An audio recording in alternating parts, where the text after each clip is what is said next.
Welcome back दोस्तों। धुरंधर तो सबको पसंद आ ही रही है। उसकी चाहे वो स्टोरी हो, उसके गाने हो, उसके लिरिक्स हो या उसका एक्टर्स हो, उसका एक्शन हो। बट ये सब इतना अच्छा क्यों है? आज वो रीज़न हम समझेंगे। तो बेसिकली इस सब के पीछे एक ही आदमी है, उसका क्रिएटर, और वो है आदित्य धार। मतलब हम देखते हैं कि ये मूवी रिपीटेडली हर एक डिपार्टमेंट में अच्छी है, पर ये क्यों अच्छी है इसका पूरा कनेक्शन आज हमें पता चल जाएगा आदित्य धार के बारे में जानने के बाद। हाँ, आज हम डिसाइफर करेंगे कि ये मूवी हर डिपार्टमेंट में इतनी अच्छी कैसे बन पाई। क्या आदित्य धर, जो कि सबको एज अ मिसकंसेप्शन है कि वो एक मूवी पुराने डायरेक्टर है, उन्होंने ये मूवी फ्लूक में बना ली है, इस मिसकंसेप्शन को दूर करने के लिए आज हम बात करेंगे आदित्य धर के बारे में। तो सबसे पहले ये बंदा बनाता है नेशनलिस्ट मूवी, ज़्यादातर सारी पेट्रियोटिक होती हैं, सब में अच्छा खासा फील आता है स्क्रीन से सामने ऑडियंस को भी। तो उसका सीधा सीधा अभी कनेक्शन जैसे मैं पढ़ रहा हूँ तो मुझे और ज़्यादा समझ में आ रहा है कि वो बंदा है कश्मीरी पंडित। ठीक है, तो इस बंदे ने सारी चीज़ें फर्स्ट हैंड एक्सपीरियंस की हुई हैं, इसीलिए ये इतना वेल रेड भी है और इसका हमेशा टॉपिक पेट्रियोटिज्म के अराउंड होता है। तो इस वजह से हमें जो एक्सपीरियंस मिलता है, भले ही वो थोड़ा क्या कहते हैं ओरिजिनल हो, जो रियल स्टोरी से उठाया है, और थोड़ा जो क्रिएटिव पार्ट है वो है, तो इसने अपने दोनों चीज़ें वो बहुत अच्छे से कंबाइन करता है, क्योंकि ये बंदा कश्मीरी पंडित है, इस वजह से शायद मुझे लगता है कि हेल्प होता है। वही क्योंकि उसको फर्स्ट हैंड एक्सपीरियंस है कश्मीर में रहने का, वहाँ के लोकल लोगों से मिलने का, एक लोकल कनेक्ट उसका अभी भी रहा होगा, और जो डिटेल्ड एनालिसिस हमें उसकी हर मूवी में दिखती है उसका वन ऑफ द रीज़न यही है कि वो खुद भी एक कश्मीरी पंडित है। अब एक और पॉइंट ये है, जैसे एक और डिपार्टमेंट हम देख लें कि ये मूवी भले ही पेट्रियोटिक बनाता है, पर ऐसा कभी नहीं होता कि वो एंटरटेनिंग ना हो। एंटरटेनिंग भी होता है, करेक्ट है, और वो भी मतलब क्योंकि आदमी अपने एक्सपीरियंसेस से जो उसने काम किया उसी से लेके आता है सारे क्वालिटीज़। तो इस बंदे ने जो कह लो अगर क्रिएटिव वर्ल्ड में सबसे पहले एज एन आरजे स्टार्ट किया था काम। Quite interesting fact. मेरे ख्याल से शायद ही किसी को ये पता हो कि आदित्य धर का जो पहला मुंबई में असाइनमेंट था वो एज अ आरजे था बिग 92.7 FM में, और वहाँ से मेरे ख्याल से वो काफ़ी कुछ जो उनके अंदर की क्रिएटिविटी आई है या उनकी कम्युनिकेशन स्किल्स हैं जिससे वो अपनी बातें कन्वे कर पा रहे हैं, जो राइटिंग स्किल्स हैं वो वहाँ से डेवलप हुई है, और वो दिखता है कि वो बंदा इसीलिए आज भी एंटरटेन कर पाता है क्योंकि उसका बैकग्राउंड रेडियो है। तो वो चीज़ है। और अगर उसके बाद हम देखें तो धुरंधर की जो एक और बहुत अच्छी पार्ट था वो था धुरंधर का म्यूज़िक। तो ऐसा म्यूज़िक डिलीवर करने के लिए बंदा भी ऐसा चाहिए जिसको म्यूज़िक की अच्छी नॉलेज हो। और ये बंदा वहाँ भी अच्छा खासा स्टैंड करता है क्योंकि एक लिरिसिस्ट भी रह चुका है। ग्रेट, मतलब who would have thought। RJ से ज़्यादा एस्टॉनिशिंग फैक्ट तो ये लग रहा है क्योंकि आरजे तो तब भी बहुत से लोग हैं, ऐसे आयुष्मान खुराना और भी कई सारे आरजे आज की डेट में बड़े होते जा रहे हैं, बट लिरिसिस्ट जो कि बाद में इतना बड़ा डायरेक्टर बना, क्या उनकी कुछ नोटेबल काम? जैसे अभी लिरिसिस्ट में अगर सबने सुना होगा, बहुत अच्छी मूवी है काबुल एक्सप्रेस। यस, मेरे ख्याल से कबीर की पहली फिल्म, कबीर खान की पहली मूवी थी, YRF ने प्रोड्यूस करी थी। उसका एक गाना है जो बहुत लोगों को पता भी होगा, काबुल फिजा।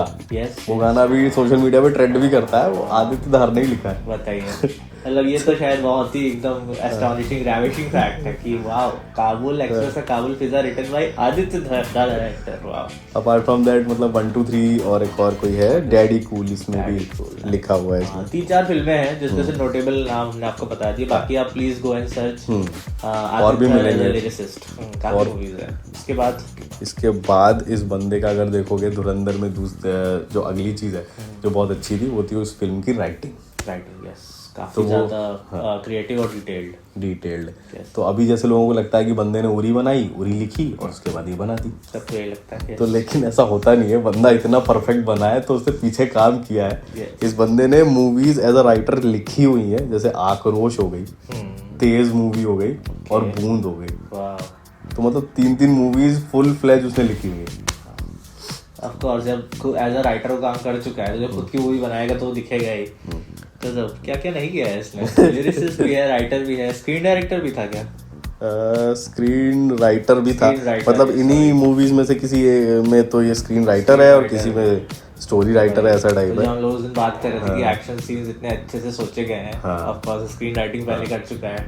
और जैसे तेज मूवी है भी ना, पूरी ट्रेन वाली चेज की, अजय देवगन वाली फ्लॉप थी, ठीक है पर स्क्रीन राइटिंग इतनी बढ़िया है कि एक सीन में हम एकदम रश फील करते हैं। तो वो फ्लॉप क्यों है वो तो पता नहीं, क्योंकि उसका तेज का एक्चुअली डायरेक्टर भी प्रियदर्शन था। बताइए, इतना बड़ा नाम और मूवी फ्लॉप। तो कभी कभी अनयूजुअल कॉम्बिनेशन खराब कर देते होंगे शायद, हो सकता है। तो ये सब किया उसने प्रॉपरली। इसको समझ लो कि इंडस्ट्री में 10 साल हो गए ये सब करते हुए, लिरिसिस्ट, राइटर, तब जाके बंदे ने अपनी पहली मूवी डायरेक्ट करी है। इसीलिए वो आई 2019 में पूरी। मतलब 10 के 12 साल हो गए। 2006 में वो मुंबई आया था और 2000 कितने में आई गई मूवी? 2019 में। अच्छा 2019 में, तो काफी टाइम हो गया फिर तो। मेरे ख्याल से 15 साल के ऊपर ही हो गए। मतलब 6 से कुछ 4-5 साल रेडियो में निकल गए। हाँ। उसके बाद आए तो 10 साल इंडस्ट्री में। करेक्ट, रेडियो को तो हम उसका पार्ट नहीं लेंगे। यस, तो हाँ 10 साल के बाद उसने इतना सारा काम करने के बाद लिरिसिस्ट, स्क्रीन राइटर और उसके बाद जाके उसने फाइनली अपनी फर्स्ट मूवी बनाई, जो कि उरी। उरी के बारे में 2 लाइन। उरी तो यार मतलब फर्स्ट टाइम, वो भी ना अपने टाइम में मुझे भी ऐसा लगा था कि यार मैंने बहुत सारी पेट्रियोटिक मूवी देखी, हाँ ठीक है, पर इसमें कितने ज़्यादा स्मार्ट तरीके से दिखाया है। आर्मी के जितने भी सीन्स हैं या जो भी वो इक्विपमेंट्स हो गए या कोई भी चीज़ हो गई, काफ़ी अप मार्केट लगता है और काफ़ी स्टाइलिश भी लगता है। वो उरी में ही दिख गया था कि इस बंदे के पास स्टाइल भी है। और मतलब मैं तो जब उरी की मूवी बनने, मतलब वो अनाउंस हुई थी, तो मुझे ये लग रहा था, क्योंकि मैं बहुत ज़्यादा पॉलिटिकली या फिर जो भी करंट अफेयर्स है उसमें लेके बहुत एक्टिव रहता हूँ, तो मैं उरी के बारे में जो भी मैंने पढ़ा था, मुझे लगा था मूवी में क्या दिखाएंगे। मतलब क्योंकि हमने तो ये पढ़ा था ना कि ओवरनाइट ऑपरेशन था, रात को गए, हमला किया, मारा, कैंप के वापस आ गए। उसमें कैसे बनाओगे? हाँ, इतनी अच्छी स्टोरी दिखाना, एक बैकग्राउंड दिखाना, एक इमोशनल एलिमेंट डालना, फिर वो एक्चुअल ऑपरेशन दिखाना, उसमें हमारा जो गुस्सा था उसको वो जायज़ करना और हमारा एक तरह से बदला पूरा होना, वो मूवी में इतनी परफेक्ट तरीके से दिखाया गया है कि क्या ही बात। तो वो डायरेक्टर भी, उनका जो first movie as a director थी शायद, वो एक नंबर की परफेक्ट मूवी। और जैसे लगता है कि अब उरी के बाद बंदे ने, चलो ठीक है, बंदे ने बनाई उरी, अच्छी बनाई, ठीक है, पर यार एक फिल्म पुराना आदमी धुरंधर जैसी मल्टी स्टारर और इतनी बड़ी बजट की मूवी इतने प्रिसाइजनेस के साथ इतनी बढ़िया बना दे रहा है कैसे? तो मतलब इस बंदे का जो विजन है वो वैसे तो धुरंधर उसके सामने छोटा पड़ता है। क्योंकि इसने उरी के बाद कोशिश की थी अपना ड्रीम प्रोजेक्ट बनाने की, जो थी अश्वत्थामा, विकी कौशल वाली। और वो शेल्फ इस वजह से हो गई क्योंकि बॉलीवुड अभी उतने पैसे लगाना ही नहीं चाहता है जितना बड़ा इसका विजन है। तो अगर आपको धुरंधर बड़ी लग रही है तो please go and search Ashwatthama, उसके बजट के बारे में जानिए, उसके विजन के बारे में जानिए, उसके पोस्टर्स देखिए, आपको लगेगा धुरंधर भी छोटी है। और अब ऐसा मुझे लग रहा है कि अब धुरंधर को देखकर अश्वत्थामा हो सकता है कंटिन्यू हो जाए पॉसिबल है, क्योंकि उसने बीच में शेल्फ ही तो करी है, ऐसा थोड़ी ना कि सब डिलीट कर दिया मतलब उसने लिखा है काफी पार्ट, उसका पूरा राइटर तो है ही, जैसा हमने बताया, क्रिएटिव पार्ट डन है। क्या है कि प्रोड्यूसर वाला साइड से पैसे लग गए और वो माइथोलॉजिकल तो बहुत ज्यादा लगने। अगर प्रोड्यूसर पे आते हैं तो वो इतनी बड़ी मूवी प्रोड्यूस कैसे कर पाया, इसके बारे में बताइए। हाँ। तो एक क्वालिटी तो बंदे की खत्म होनी नहीं है अब, क्योंकि ये बंदा डायरेक्टर तो है ही है और इतना बड़ा बजट की मूवी धुरंधर जो उसने संभाली है वो इसलिए भी संभाली है क्योंकि ये एज अ प्रोड्यूसर भी काम कर चुके हैं। क्या मूवी प्रोड्यूस किया है? मुझे एक ही पता है, आर्टिकल 370, इसके अलावा भी कुछ किया है? आर्टिकल 370 करी है, धूमधाम जिसमें यामी गौतम है वो करी है, और बारामुल्ला जो सबसे रिसेंट आई है वो करी है। और बारामुल्ला और इसके बीच में तो बहुत क्लोज भी था, पता नहीं, मतलब दोनों आसपास ही आया है। मैंने एक आर्टिकल भी पढ़ा था कि धुरंधर रिलीज होने के जस्ट पहले बारामुल्ला आई, तो उस समय दोनों को मैनेज करना, मल्टीटास्किंग इतना इम्पोर्टेंट क्रूशियल पार्ट है, दोनों मूवी को एग्जैक्ट ओपनिंग देना कितने अच्छे से किया। दोनों मूवी अपनी जगह पे एक अच्छा काम ही कर रही है। प्लस ये है कि मतलब इसमें भी ये धीरे धीरे ही घुसा है, ऐसा भी नहीं कि बहुत ज्यादा पैसे थे बंदे के पास। पहले इसने शॉर्ट फिल्म करी है प्रोड्यूस, क्या है ये थी खरवास मराठी, और इसको शायद नेशनल अवार्ड भी मिला हुआ है। वाह, तो मतलब इन्होंने पहली फिल्म जो प्रोड्यूस करी वो शॉर्ट फिल्म थी, वहां से इनको नेशनल अवार्ड मिला, शायद उससे इनको मोटिवेशन मिला हो कि हम और प्रोड्यूस करते हैं। फिर उन्होंने एक बड़े लेवल की फिल्म आर्टिकल 370 करी, फिर रिसेंटली बारामूला करी, और बीच में एक इनकी कॉमेडी सटायर थोड़ी मूवी धूमधाम भी आई थी, उसके बारे में ज्यादा बातें ही करते हैं, बट एज अ प्रोड्यूसर तो फिल्म तो अच्छी थी। कि वो एक रात की स्टोरी है। अच्छा, एक रात की स्टोरी में इतना कुछ दिखाया गया कि पूरी मूवी बनती है, तो है वो भी अच्छी ही मूवी है। तो बंदे का है, तो बंदे का टैलेंट्स के बारे में तो बात हो गई है ना। अब ये बंदे जो है ये कनेक्शन में भी बहुत अच्छा है, जैसा कि हम पढ़ रहे थे कि कौन कौन लोग इसके साथ शुरू से हैं, तो काफी अच्छा इन लोगों का इकोसिस्टम भी है, उसके बारे में आप एक्सप्लेन कर सकते हो। मतलब इकोसिस्टम क्या है, मैं बहुत ही ऐसे इकोसिस्टम बिलीव करता हूँ कि आप जहाँ भी रहिए आपके साथ एक ग्रुप अच्छा होना चाहिए जिससे आप ग्रो कर सकें। तो हम इसके बारे में पढ़ रहे थे, तो सबसे पहले जैसे हम देख रहे थे कि इसने अचानक से मूवी प्रोड्यूस करना शुरू कर दिया, ऐसा कुछ नहीं है, ठीक है। इन्होंने सबसे पहले इसकी मुलाकात हुई आदित्य सुहास जाम्बले से, जो कि एक मराठी डायरेक्टर है जो शॉर्ट फिल्म्स पहले बनाते थे, और उनको नेशनल अवार्ड अपनी पहली 2 शॉर्ट फिल्म में मिल चुका था।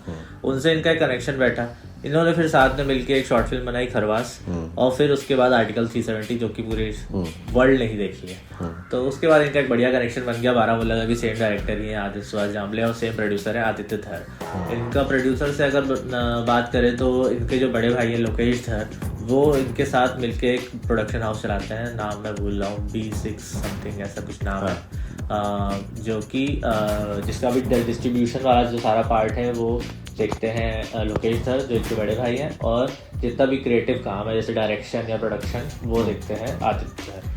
बाकी यामी गौतम के बारे में तो दुनिया ही जानती है कि उनकी उरी शादी के बाद, हाँ उरी के बाद उनकी शादी हुई थी लॉकडाउन के जस्ट बाद, या लॉकडाउन में शादी हुई थी। उनका एक बहुत ही सुंदर सा बच्चा भी है, और अच्छा कपल है। इन्होंने साथ में कितनी फिल्में कर ली, आर्टिकल 370 में साथ थे ये, बाकी धूमधाम में साथ थे ये, और इसमें मतलब चाहता तो इतनी बड़ी मूवी थी, इतनी बढ़िया मूवी थी, यामी को डाल सकता था, पर नहीं भाई, क्रिएटिव विजन के आगे नहीं डालता, तो इसलिए वो इतना अच्छा प्रोडक्ट निकल गया था।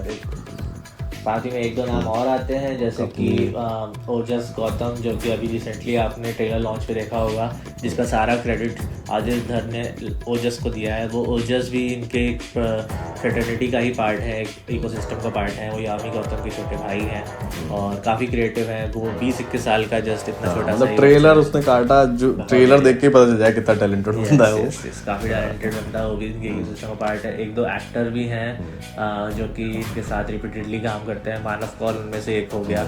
और वही कश्मीर कनेक्शन, मतलब कश्मीर कनेक्शन जो हमारा पहला पॉइंट था वो लास्ट तक रिफ्लेक्ट कर रहा है हर जगह कि एक कश्मीरी वाइब, एक नेशनलिस्ट वाइब, इनका पूरा ecosystem, movie direction, writing, lyricist जो भी है वो पूरा एक वाइब इन्होंने वही बना रखी है। पूरा दिखता है कि मतलब इतने साल बाद अगर इतनी परफेक्ट मूवी आई है तो वो कहाँ से शुरुआत हुई है और इस वजह से वो इतनी परफेक्ट बनी है। तो अगर आप कभी भी वंडर करते हो कि धुरंधर इतना परफेक्ट प्रोडक्ट कैसे है, जो आप रिएक्शंस देखते हो ना लोगों के कि भाई धुरंधर देख के तो मतलब ऑर्गेज़म ही हो गया, वो उस लेवल तक, उस इंटेंसिटी तक, उस पीक तक ले जाने में जो मेहनत है वो ये है कि बंदा जो एक आरजे था 2006 में मुंबई आया था, वो इतने सालों बाद आज इस लेवल पे पहुंच पाया है कि उसने धुरंधर जैसा मास्टरपीस बनाया। और आगे जाके वो मैग्नस अश्वत्थामा शायद बना दे या उससे भी बेटर और भी कुछ बनाए। हमें तो यही 2 पता है, हम अभी धुरंधर पार्ट 2 से लेकर इतने एक्साइटेड है। तो आगे क्या ये वीडियो जा चुकी है 13 मिनट, फिर से 13 मिनट हो चुका है, तो कट करते हैं इसके। Thanks for watching, thank you.